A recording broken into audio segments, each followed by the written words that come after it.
Hi, my name is Jenny, and I'm a freshman. My number is SO441035. My topic is why we laugh. Hi, I'm going to talk to you today about laughter, and I just want to start by thinking about the first time I can ever remember noticing laughter. This is when I was a little girl. I would be about 6. And I came across my parents doing something unusual where they were laughing. They were laughing very, very hard. They were lying on the floor laughing. They were screaming with laughter. I did not know what they were laughing at, but I wanted in. I wanted to be part of that. And I kind of sat around at the edge going, hoo, hoo. Now, incidentally, what they were laughing at was a song which people used to sing, which was based around signs in toilets on trains telling you what you could and could not do in toilets on trains. And the thing you have to remember about the English is, of course, we do have an immensely sophisticated sense of humor. At the time, though, I didn't understand anything of that. I just cared about the laughter, and actually, as a new scientist, I've come to care about it again, and it is a really weird thing to do. And what I'm going to do is now just play some examples of real human beings laughing. And I want you to think about the sound people make and how odd they can be. And in fact, how primitive laughter is as a sound. It's much more like an animal code than it is like speech. So here we've got some laughter for you. The first one is pretty joyful. Now, this next guy, I need him to breathe. There's an point in there where I just like. You've got to get some air in there, mate, because he just sounds like he's breathing out. This hasn't been added. This is him. And finally, we have, this is a human female laughing, and laughter can take us to some pretty odd places in terms of making noises. She actually says, "Oh my God, what is that?" in French. We are all kind of with her. I have no idea. Now, to understand laughter, you have to look at the part of the body that psychologists and neuroscientists don't normally spend much time looking at, which is the rib cage, and it doesn't seem terribly exciting, but actually you are all using your rib cage all the time, what you are all doing at the moment with your rib cage, and don't stop doing it. It's breathing, so you use the intercostal muscles, the muscles between your ribs, to bring air in and out of your lungs just by expanding and contracting your rib cage. And if I was to put a strap around the outside of our chest called a breath belt, and just look at that movement, you see a rather gentle, subtle movement. So that's breathing.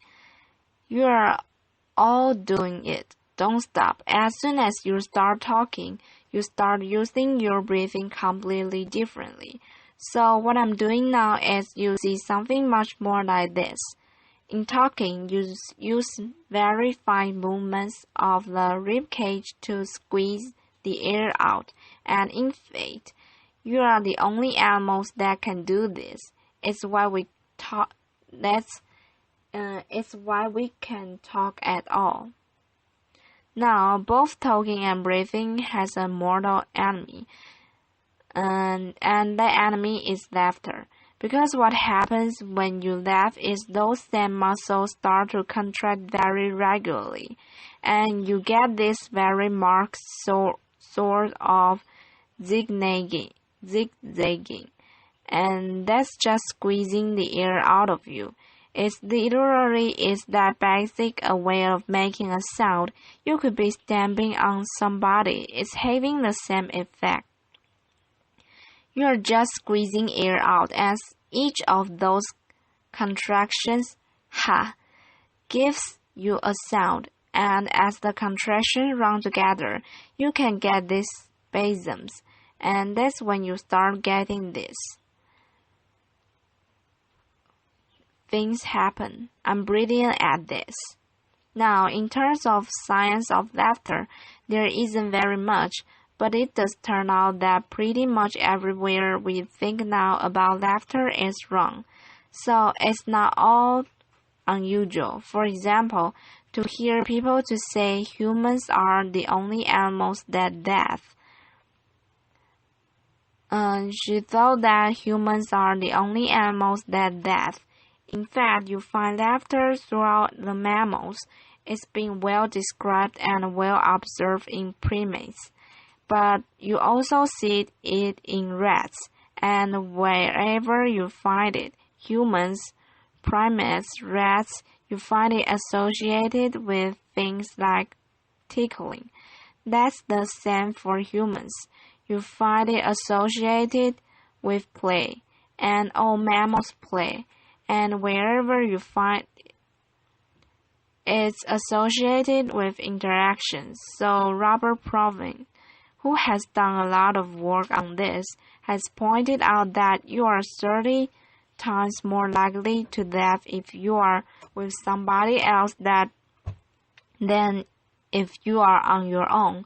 And where you find most laughter is in social interactions like conversation. So if you ask human beings, when do you laugh? They will talk about comedy, and they will talk about humor, and they will talk about jokes. If you look at when they laugh, they are laughing with their friends. And when we laugh with people, we are hardly ever actually laughing at jokes. You are laughing to show people that you understand them, that you agree with them, that you are part of the same groups as them. You are laughing to show that you like them. You might even love them. You are doing all that at the same time as talking to them. And the laughter is doing a lot of that emotional work for you. Something that Robert Provin has pointed out, as you can see here, and the reason why we were laughing when we heard those funny laughs at the start, and what I was laughing when I found my parents laughing, is that it's an enormously behaviorally contagious effect. You can catch laughter from somebody else, and you are more likely to catch laughter of somebody else if you know them. So it's still modulated by this social context. You have to put humor to one side and think about the social meaning of laughter, because that's where its origins lie. Now, something I've got very interested in is different kinds of laughter, and we have some neurobiological evidence about how human beings vocalize that suggests there might be two kinds of laughs that we have. So it seems possible that the neurobiology for helpless, involuntary laughters, like my parents lying on the floor screaming about a silly song, might have a different basis to it than some of that more polite social laughter that you encounter, which isn't horrible laughter, but it's behavior somebody is doing as part of their communicative act to you, part of their interaction with you. They are choosing to do this. In our evolution, we have developed two different ways of vocalizing. Involuntary vocalizations are part of an older system than the more voluntary vocalizations like the speech I'm doing now. So we might imagine that laughter might actually have two different roots. And so I've been looking at this in more detail. To do this, we've had to make recordings of people laughing, and we've had to do whatever it takes to make people laugh. And we got those same people to produce more social laughter. So imagine your friends talk a joke, and you are laughing because you like your friend, but not really because that joke's all that. So I'm going to play you a couple of those. I want you to tell me if you think this laughter is real laughter, or if you think it's post. So is this involuntary laughter or more voluntary laughter? What does that sound like to you? Post. Post? Post. How about this one? I'm the best. Not really. No, that was helpless laughter, and in fact, to record that, all they had to do was record me watching one of my friends listening to something I knew she wanted to laugh at, and I just started doing this. What you'll find is that people are good at telling the difference between real and post laughter.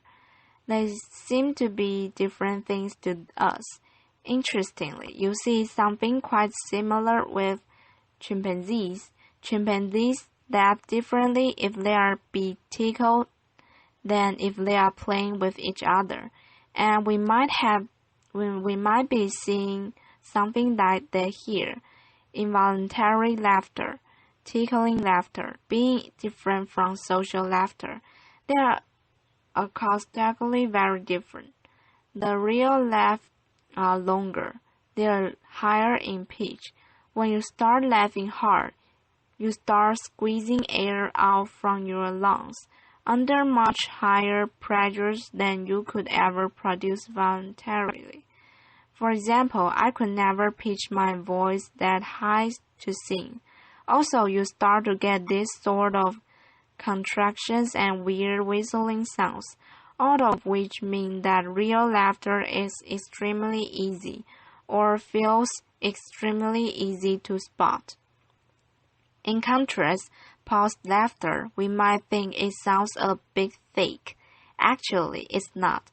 It's actually an important social cue.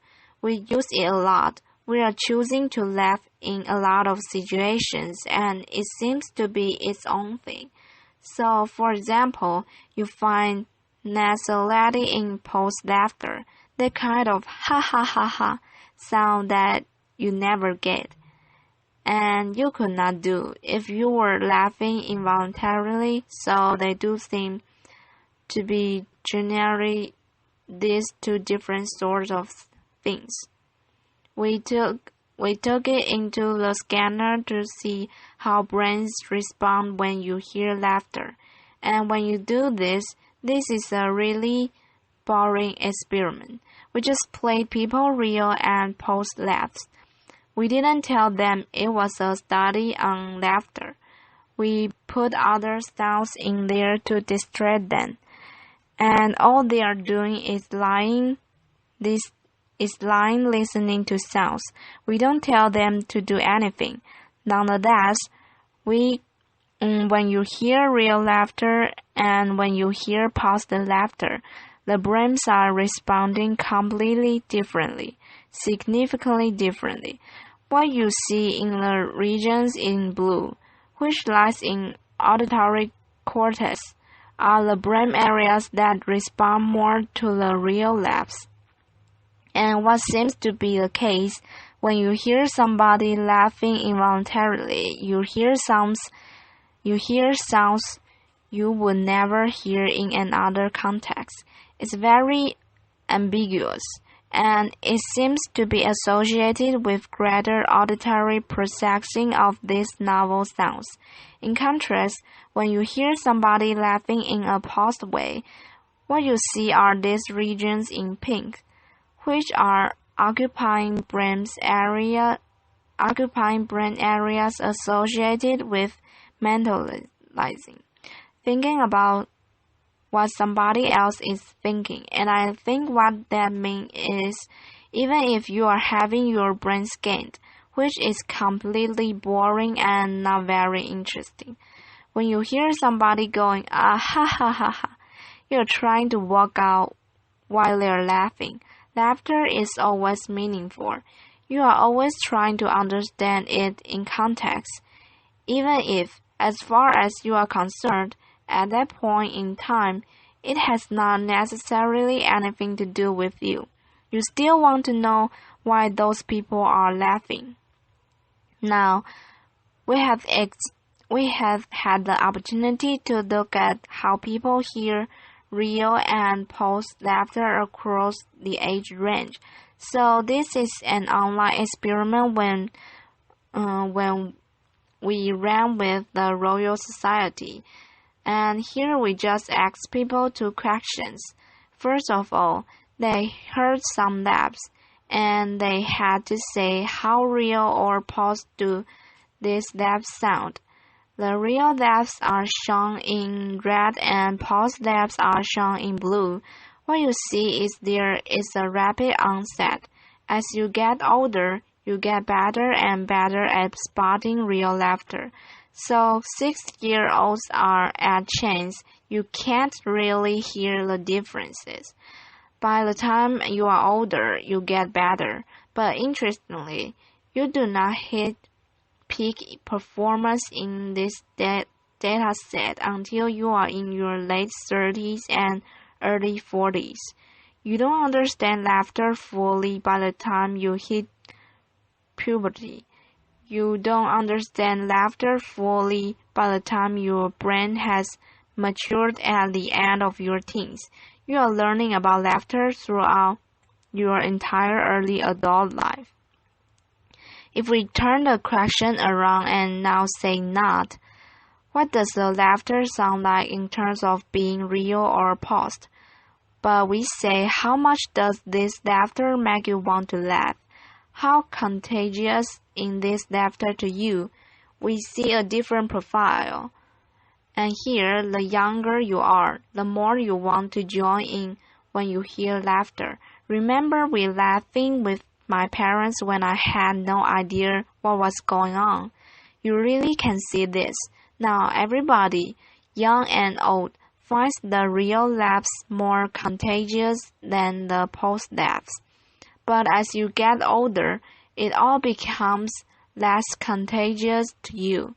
Now, either we are all just becoming really grumpy as we get older, or it may mean that as you understand laughter better, you are getting better at doing that. You need more than just hearing people laugh to want to laugh. You need the social stuff there. So we've got a very interesting behavior about which a lot of our lay assumptions are incorrect. But I'm coming to see that actually there's even more to laughter when it's an important social emotion we should look at. Because it turns out people are phenomenally nuanced in terms of how we use laughter. There's a really lovely set of studies coming out from Robert Levinson's lab in California, where he's doing a longitudinal study with couples. He gets married couples, men and women, into the lab, and he gives them stressful conversations to have while he wires them up to a polygraph so he can see them becoming stressed. So you've got the two of them in there, and he will say to the husband, Tell me something that your wife does that irritates you. And what you see is immediately just run that one through your head briefly. You and your partner. You can imagine everybody gets a bit more stressed as soon as that starts. You can see physically. People become more stressed. What he finds is that the couples who manage that feeling of stress with laughter, positive emotions like laughter, not only immediately become less stressed, they can see them physically feeling better. They are dealing with this unpleasant situation better together. There are also the couples that report high levels of satisfaction in their relationship and they stay together for longer. So in fact, when you look at close relationships, laughter is a phenomenally useful index of how people are regulating their emotions together. We are not just emitting at each other to show that we are like each other. We are making ourselves feel better together. Now, I don't think this is going to be limited to romantic relationships. I think this is probably going to be a characteristic of close emotional relationships such as you might have with friends, which explains my next clip, which is of a YouTube video of some young men in the former East Germany on making a video to promote their heavy metal band. And it's extremely macro, and the mood is very serious. And I want you to notice what happens in terms of laughter when things go wrong and how quickly that happens, and how that changes the mood. He's cold.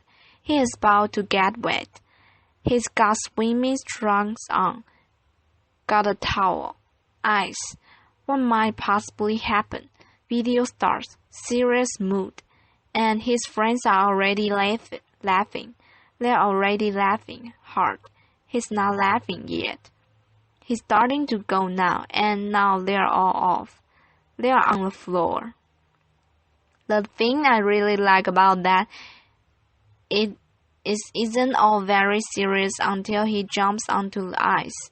And as soon as he doesn't go through the ice, but also there isn't blood and bone everywhere, his friends start laughing, and imagine if that had played him out with him standing there going, "No, seriously, Heinrich, I think this is broken. We wouldn't enjoy watching that. That would be stressful."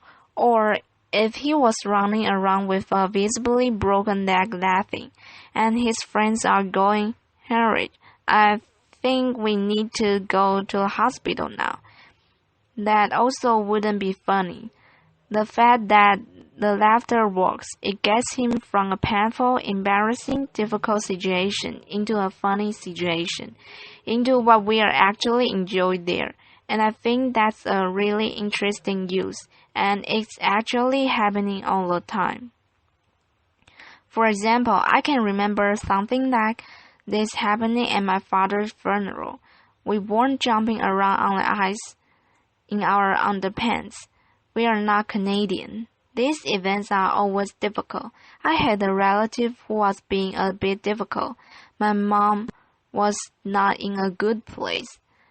And I can remember finding myself just before the whole thing started telling these stories about something that happened in a 1970s sitcom.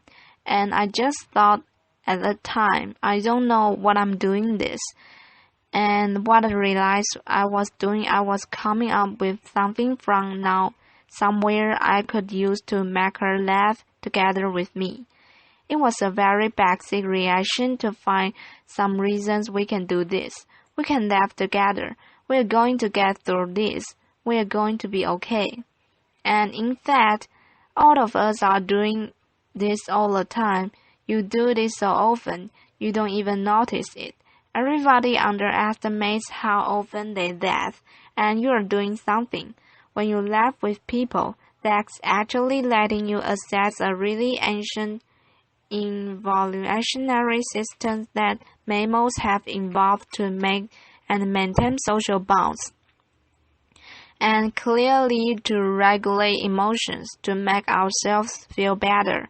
It's not something specific to humans.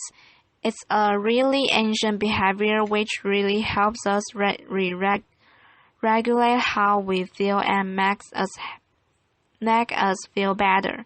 In other words, when it comes to laughter, you and me, baby, and nothing but mammals. Thank you. Thank you.